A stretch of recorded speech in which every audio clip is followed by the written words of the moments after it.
The Oracle Network.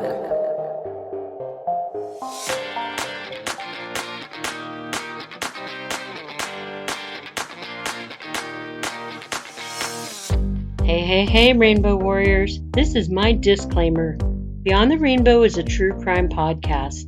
It's not suitable for young children, and maybe not even for some adults. I tend to swear like a sailor, and I'm kind of proud of that. Listener discretion is advised.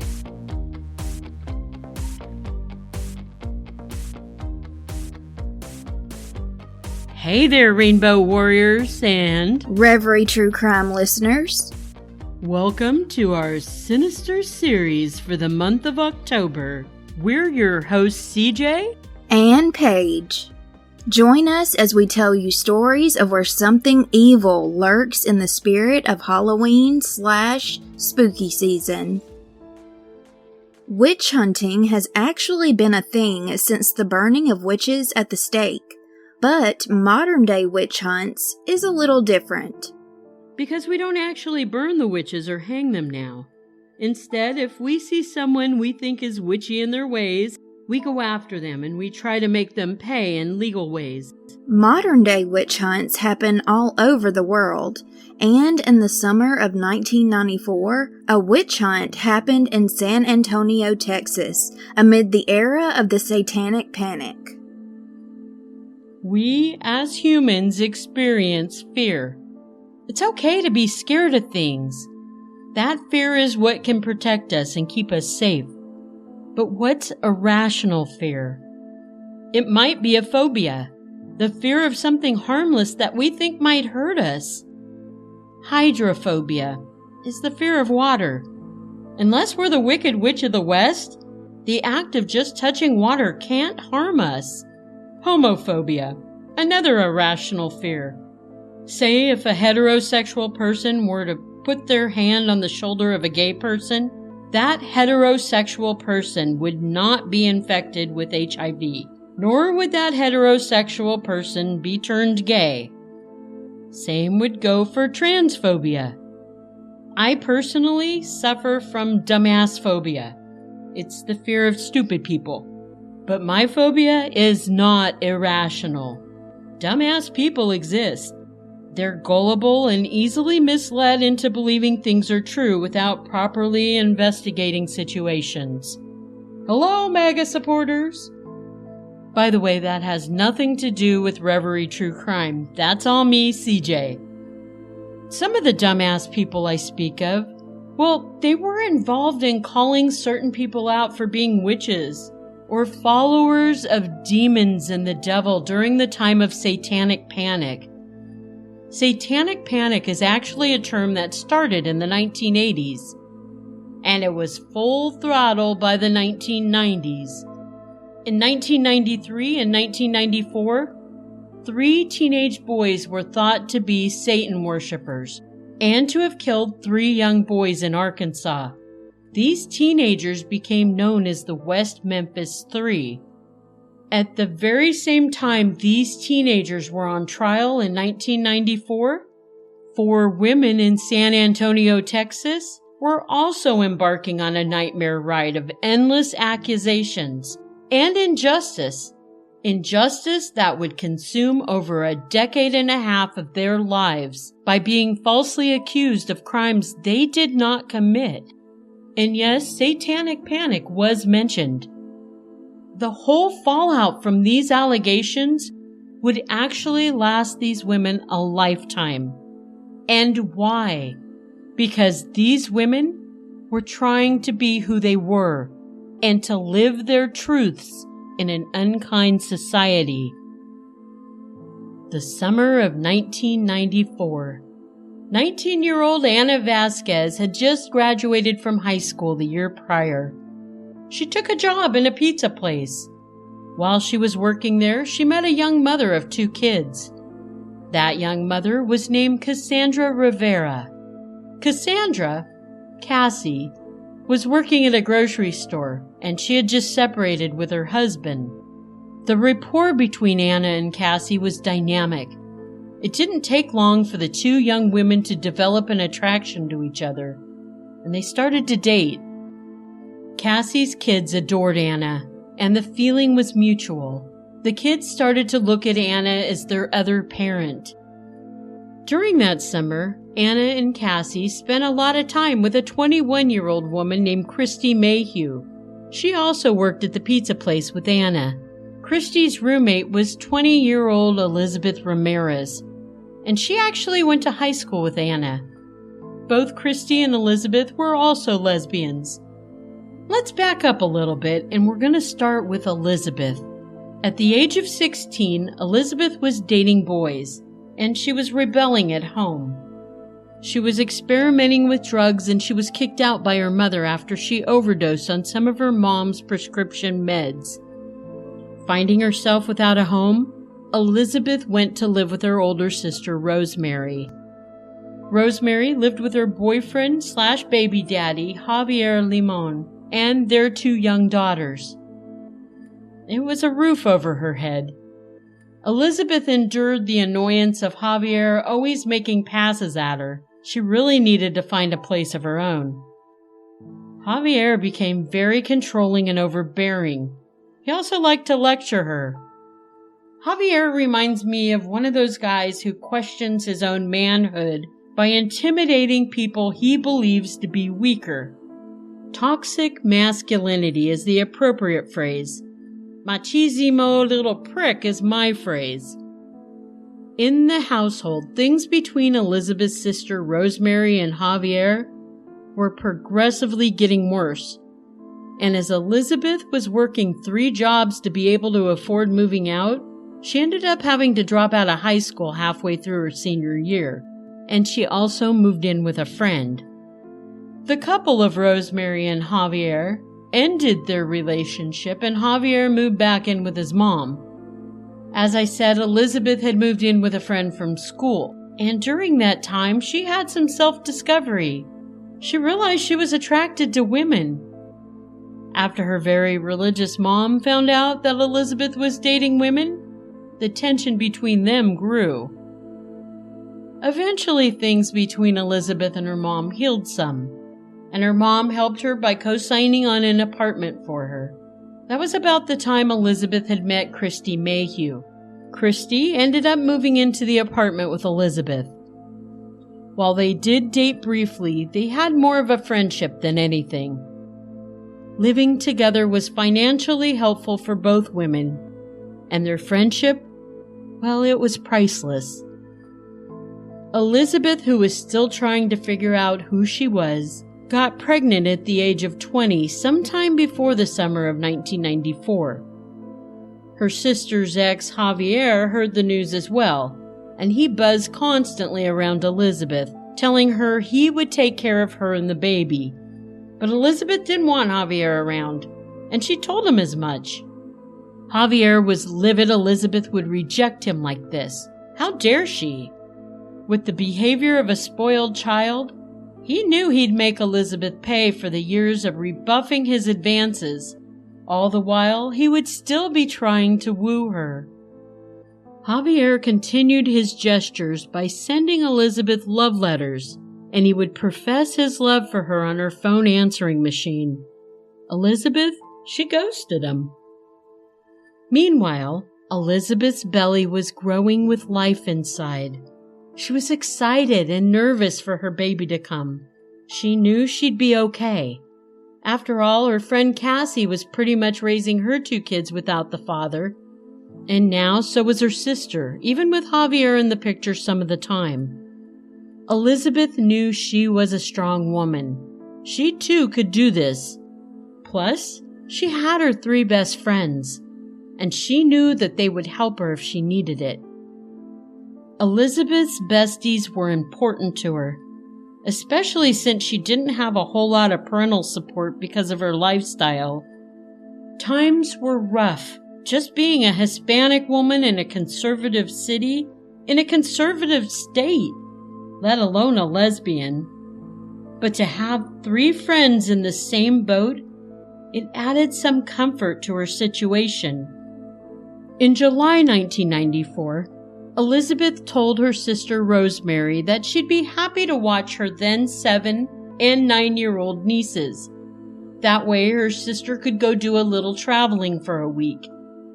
The week was going to be July 25th through July 31st. Elizabeth's besties, Anna and Cassie, would come over and help entertain the nieces, along with Elizabeth's roomie and other bestie, Kristie. The week went pretty well without too much incident, or so the young women thought. 2 months later, in September of '94, a horrid shit show of lies would begin to terrorize our lesbian protagonists, who became known as the San Antonio Four. While staying with their father, Javier Limon, and their grandmother, Javier's mom, the nieces were playing with their Barbie dolls, and they started to undress them as kids do. They may have even done some inappropriate things with the Barbies. Trust me, as a former care provider for children and a mandatory reporter of child abuse, this type of behavior in kids, the undressing, even some minor inappropriate things, like making the Barbies or Barbie and Ken have sex, it's pretty characteristically on par for kids of 7 and 9 years old. It's human curiosity. But the girl's grandmother and Javier flipped out. Truthfully, I'm not so sure Javier flipped out as much as he thought, here's my chance to get back at Elizabeth. The grandmother and Javier started to yell at the girls, demanding to know where they learned this behavior. Soon, Javier was asking if they learned it from their Aunt Elizabeth and her friends. Somehow a whole nasty little story was contrived, and it was placed into the mouths of the nieces. At Javier and his mother's insistence, the girls were forced to relay their story to the police. The nieces told of sexual assaults by the 4 young women at their tia's apartment. The girls said that their tia and her friends would walk around the apartment topless. They also said that the lesbians were drunk on tequila, and they made the little girls participate in orgies with them. Their tia was the leader.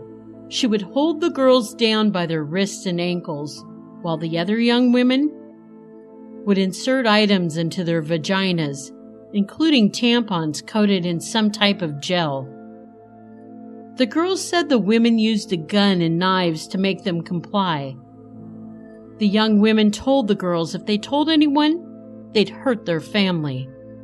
Tia and her friends repeatedly violated them before they allowed them to take a shower and play again. At the time of these claims, there was a national hysteria over ritualistic child abuse. People harming or killing kids for demonic rituals. Daycares were being accused of mass child abuse. Children were telling authorities that they were being taken out on a boat, sexually molested, thrown overboard until they almost drowned, and then they were rescued by their attackers. It was all part of the Satanic Panic. The San Antonio police had learned the 4 women being accused had all just come out as lesbians to their family. That's all the police needed to know. Even as far-fetched as the children's stories sounded, they were going to witch hunt these 4 women and make damn sure they paid for a crime, whether they did it or not. But other than the niece's allegations, what evidence was there that a crime had been committed?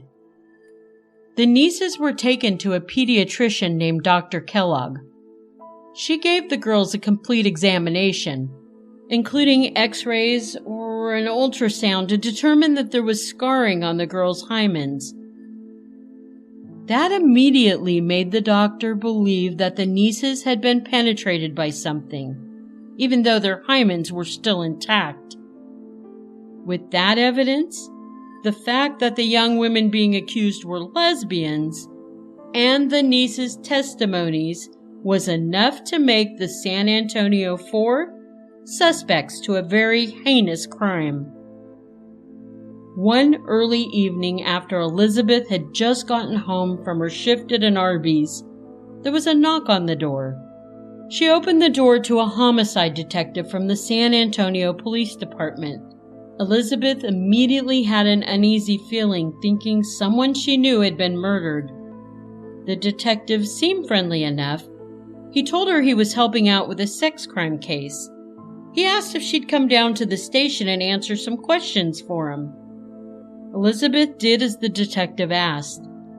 Once at the station, the detective asked Elizabeth if she knew Javier and his 2 daughters, who were 7 and 9. Well, of course she did. She saw her nieces often and even had watched them the last week of July. Suddenly, the detective's demeanor towards Elizabeth changed to being not so cordial. He told Elizabeth her nieces were accusing her and her friends of sexually assaulting them. Elizabeth couldn't believe her ears. They were what? She quickly denied the accusation. The detective began to ask her much more personal questions. Was she a lesbian? Yes. Had she been in a lesbian relationship? Yes. Were her friends lesbians? Yes. Were her nieces ever left alone with her lesbian friends? Yes. The detective told her if she was convicted on these charges, the baby she's about to have will most likely be taken by authorities. This was a very unacceptable threat that the detective made. He could have very easily caused Elizabeth to lose her baby right then and there. You don't heap that kind of stress upon a pregnant woman. I just don't understand why he felt that approach was necessary. It seemed he had made up his mind Elizabeth was a lesbian, so that made her guilty of being a pedophile. Elizabeth did the only thing she could do at that moment. She put her head in her hands and she cried. Anna found out about the accusations, and she broke the news to her girlfriend Cassie, and soon the 2 were also brought into the police station for questioning about Elizabeth's nieces.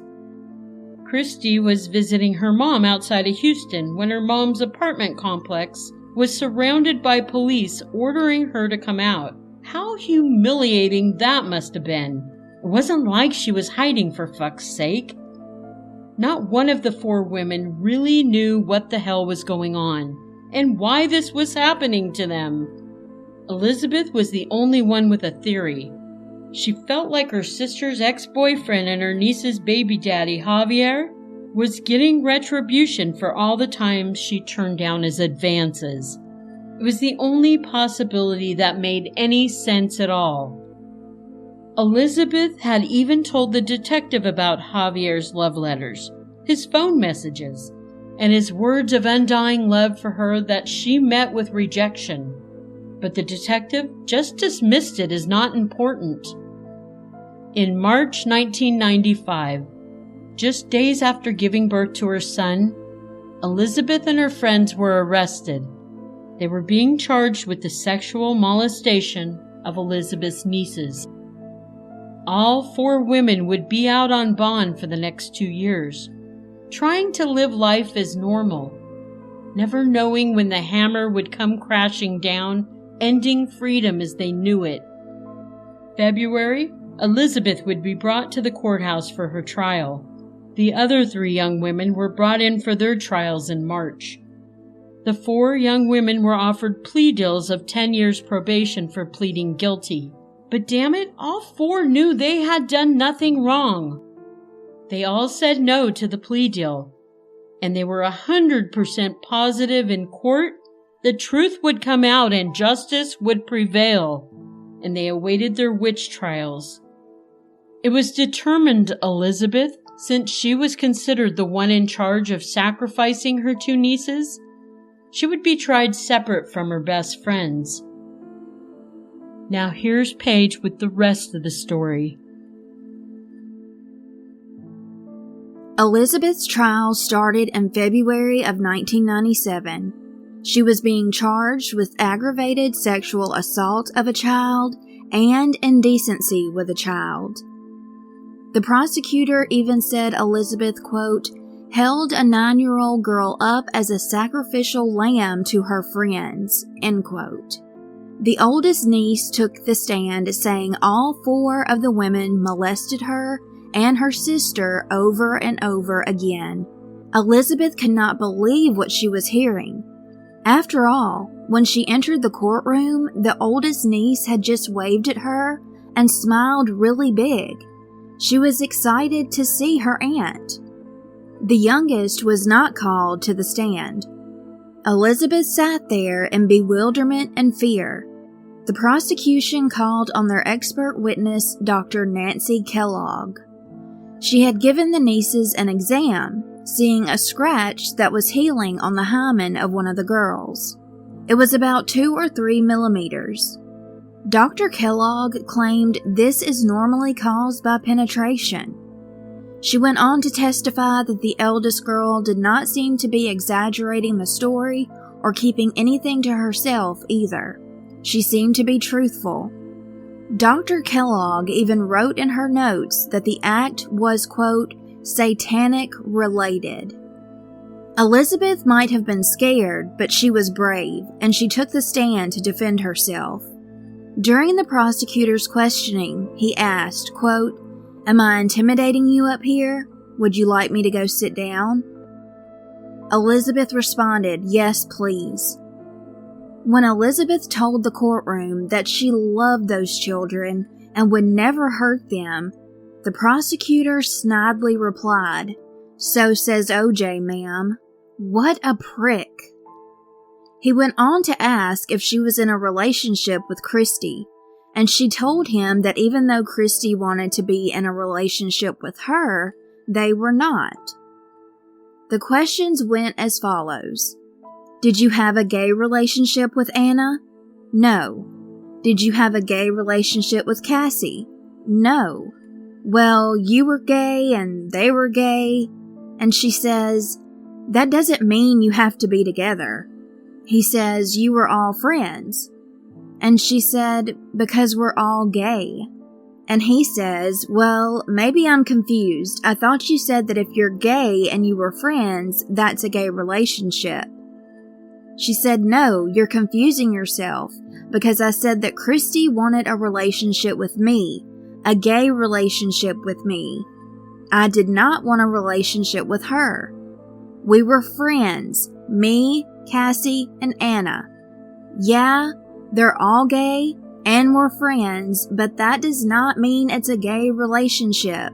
We are all friends. It doesn't mean we're all intimate together, or had any kind of sexual togetherness. This prosecutor seemed to be really interested in the gay relationships more than anything else. Elizabeth's trial went on for days, and the jury was dismissed for the weekend. When they came back Monday to hear the defense and prosecution's closing arguments, they went to deliberate. The jury found Elizabeth guilty in a matter of hours. However, what they couldn't decide on that quickly was what her punishment should be. They argued on and on about this into the evening. Finally, they settled on a sentence of 37.5 years. Elizabeth's mother stood up and painfully screamed, "No!" Elizabeth was allowed 5 minutes to say her farewells to her family. Afterwards, she was taken to a holding cell, and right then, in that cell, she fainted. Cassie, Anna, and Kristie did not go to trial until February of 1998. During their trial, the youngest niece, who did not take the stand at Elizabeth's trial, took the stand at this one.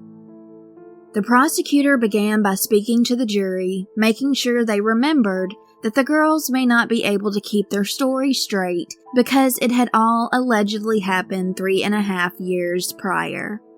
The oldest niece's story did not at all match the one she had made just a year ago. The last year, she said Kristie had been at the apartment, but now her story was that she had not been. She also claimed that Elizabeth had a gun to her head and was playing with it, but now it was Anna who she claimed had allegedly done all of that. The youngest niece had initially said that there was no gun, but now there was a gun involved. In the beginning, she had said that there were so many other kids in the residence at the time and throughout the week, but now she was sure that she and her sister were the only ones there. Thankfully, at this trial, the main focus was not on the women being lesbians, and that's why they were being accused of the horrendous, perverse things in the first place. The defense brought that up, saying basically being LGBTQ+ does not equal being a pedophile.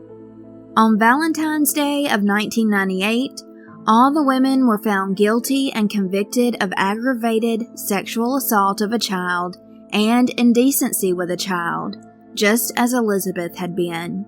Cassie, Kristie, and Anna were each sentenced to 15 years. The judge made the call that the 3 women did not have to go to prison until their appeals had been finished. All their families were getting attorneys and filing appeals, while the lovebirds, Cassie and Anna, made the decision to do their very own investigation of this case. It was a brilliant idea. They started to recreate everything from the beginning, starting the week they had supposedly done all of these terrible things, knowing full well they had not. On a white poster board, Cassie and Anna got busy, writing down everything they could possibly remember. They put together a grid of each woman and each date. As far as Elizabeth, hers began the week she found out she was pregnant.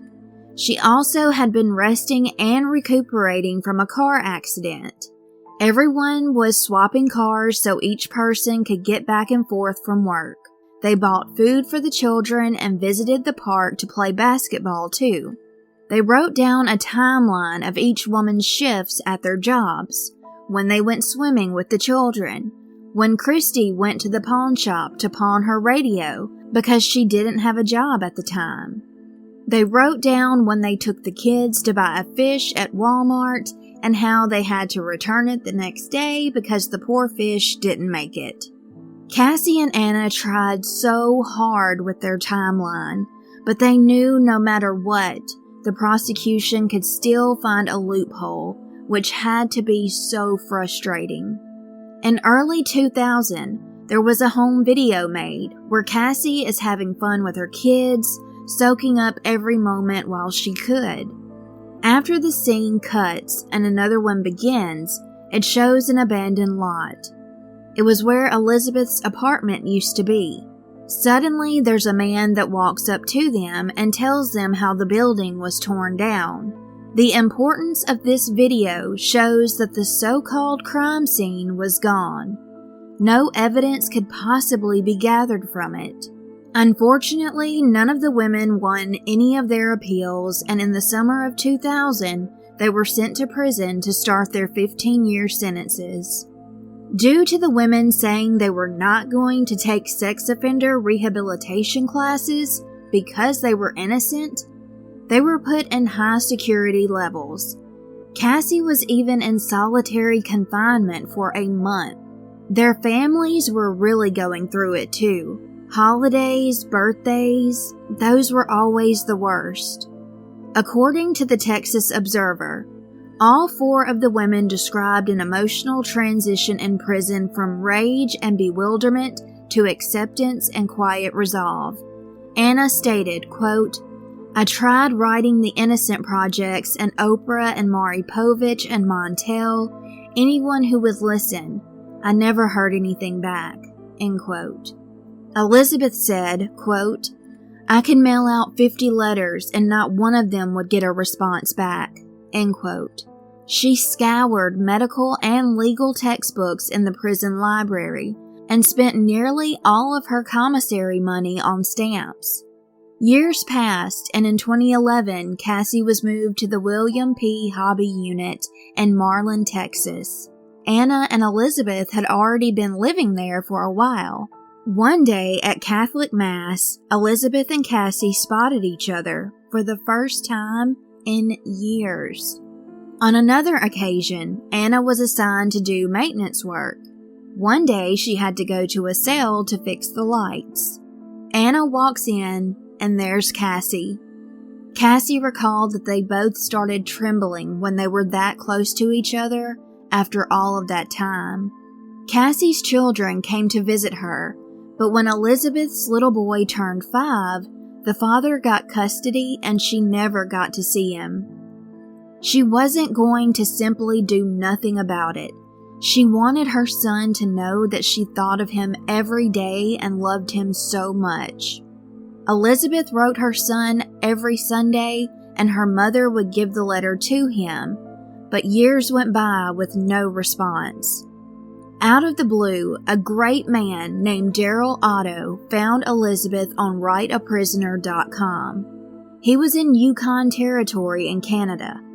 He taught natural resources classes at Yukon College, but he also loved doing extensive research on different topics. He's a brilliant man who was fascinated by the psychology of dark and misunderstood criminals, mostly because he always felt like an outsider his whole life, and those kinds of criminals lived on the outskirts of society like he did.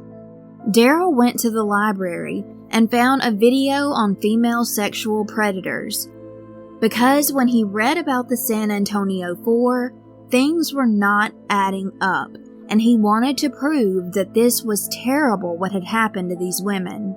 So he started reading scientific journals. Daryl learned that usually female sexual offenders are teachers who prey on their students. Also learning that if a woman abuses a baby or young child, more times than not, they have a mental illness. As he kept researching online and in books, there was only one case he could find that did not fit the mold of what he was learning about female child sexual abusers, and that was the San Antonio Four. This is when he decided to write Elizabeth Ramirez. They exchanged letters back and forth for a long time. When he started to write his first letter, he was a tad cynical, even though he was pretty sure he was spot on about them all being innocent. He would wait a while and ask a question that he had asked before to see if she ever changed her answers or if her story stayed the same. Elizabeth's story never changed. She was consistent each and every time. After writing back and forth for a while, Daryl made his way to Texas. He wanted to get to know Elizabeth and talk to her face to face. When they first met, Elizabeth couldn't stop shaking. Anna, well, she did not trust this guy at all. Anna's mother happened to be visiting when Daryl showed up, and Anna gave him a mean glare. Daryl knew that Anna thought that he was up to something and couldn't be trusted. That's understandable because who could these women trust at this point? Daryl was one of the good guys, though. The National Center for Reason and Justice was created during the Satanic Panic. They advocate for the ones who are wrongfully accused of harming children. Daryl had a ton of information about this case, and Debbie Nathan, who wrote Satan's Silence, found it on her desk. She also examined cases for the organization. So Debbie started reading the part of the testimony where Dr. Kellogg said a marking on the hymen was indicative of sexual abuse. This absolutely floored her. She told the Texas Observer, quote, "Good pediatricians knew this stuff had been discredited," end quote. If you're a female, you likely know you can pop your cherry by falling, riding a bicycle, riding horses, and so many other different ways.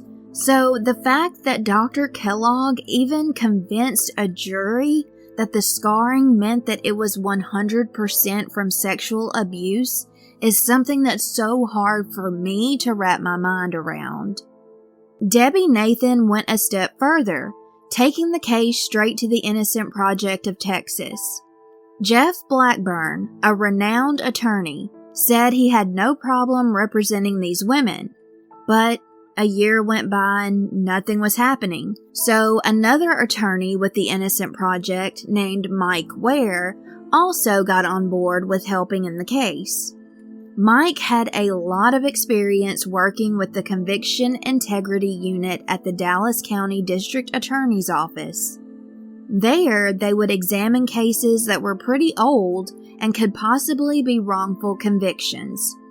So many people had been exonerated because of Mike and this conviction integrity unit. The numbers of advocates started growing more and more. Filmmakers, journalists, and reporters were all over this case, and almost everyone was really paying close attention to all of this buzz about the San Antonio Four. Finally, something huge happened. The youngest niece came forward to Debbie Nathan and said she wanted to take back her statement. She admitted that Javier, her father, had instructed her on what to say and that none of the women ever abused her in any way. In August of 2012, when the youngest niece made the following statement, she was 25 years old and a mother. Quote, "I remember everything my dad coached me to say, as well as my grandmother. I'm sorry it has taken this long for me to know what truly happened. You must understand I was threatened, and I was told that if I did tell the truth, that I would end up in prison, taken away, and even get my ass beat. I will make things right, and I am so sorry for everything I put you through. I was only 7, and I was scared." End quote.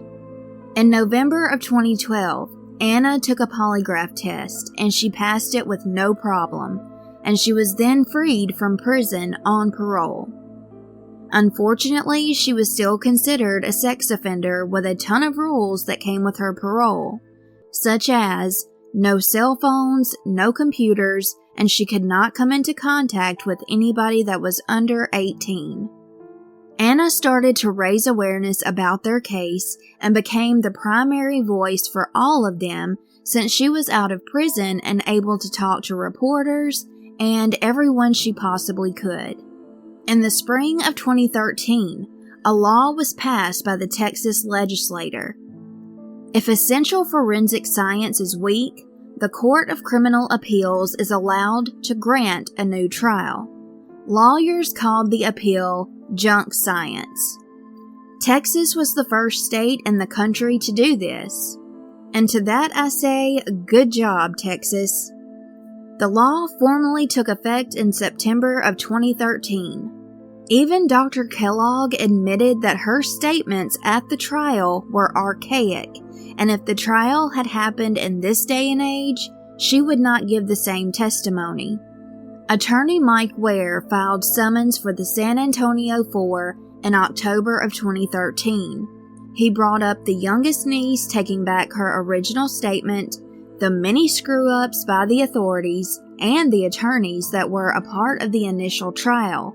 But the point he really wanted to drive home was Dr. Kellogg's testimony, because it was wrong. Plus, what signifies sexual abuse by the understanding of medical professionals had become completely modified. Her testimony was now considered junk science. The next month, the district attorney, Susan Reed, said Elizabeth, Kristie, and Cassie could be let go on bond. Susan also said she was not going to ask for a retrial. Elizabeth's mom was so excited that she let Elizabeth's son know right away that his mother would be home soon. Elizabeth wasn't sure how her son would feel towards her. She was prepared for the worst. However, the night that she was released, she said, quote, "He called me Mom, and I had a big, old lump in my throat. He said, 'I love you.' He held me so tight, he didn't want to let me go." End quote. November 18th, it was their day to leave prison. A sweet friend even brought over 10 outfits because she wanted them to pick out whatever they wanted to wear, leaving the hell that they'd been in for so many years. That emotional evening, Cassie, Kristie, and Elizabeth exited all holding hands, and Mike Ware accompanied them. They raised up their arms as everyone surrounding them shouted and applauded. Cassie ran up to her daughter's little 2-year-old girl saying, I'm your grandmother." The Innocence Project of Texas sent a car for the women, and they all hopped in and got the hell away from there. In April of 2015, they'd have a court date for a hearing with the district judge.